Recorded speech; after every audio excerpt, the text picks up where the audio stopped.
गुरुजी के लिए दो शब्द। गुरुजी का जीवन संघर्ष का रहा। गुरुजी ने अपने लोगों के लिए, आदिवासी भाइयों के लिए, बहनों के लिए जीवन भर संघर्ष किया। उनकी संस्कृति, उनके अपने जो तमाम मसले थे, उनको सम्मान कैसे मिले, उनको पढ़ाई में कैसे आगे बढ़ाएं, उनका जीवन कैसे बदले, उसके लिए पूरा जीवन लगा दिया। जल, जीवन, जंगल, जमीन, इन बातों को लेकर के पूरा राजनीतिक उतार चढ़ाव उन्होंने देखा, लेकिन अपने राजनीतिक उतार चढ़ाव में कभी निराश नहीं हुए। वो हेमंत सोरेन जी को, जो आज मुख्यमंत्री हैं, एक बड़ी राजनीतिक विरासत देकर के गए हैं। उनके लोगों की और मुख्यमंत्री जी की जिम्मेदारी है कि उनकी विरासत को और आगे कैसे बढ़ाएं।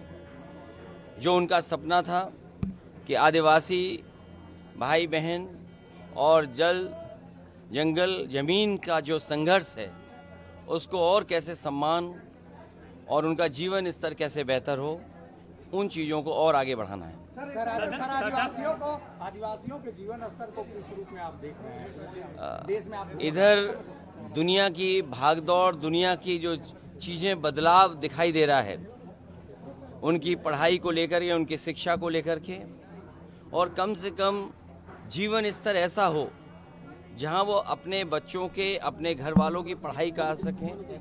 उनके जीवन में जो परेशानियां हैं उनको दूर कैसे करें, स्वास्थ्य को लेकर के, दवाइयों को लेकर के, और जहां इतनी तरक्की खुशहाली है, वो तरक्की खुशहाली घर मकान की उनके घर तक कैसे पहुंचे। सदन में एक संघर्ष आप लोग भी कर रहे हैं, जो कल भी किया, देखा गया सभी जगह पे, उसमें आप किसे दोषी समझते हैं? आयोग को? देखिए, ये समय उसका नहीं है।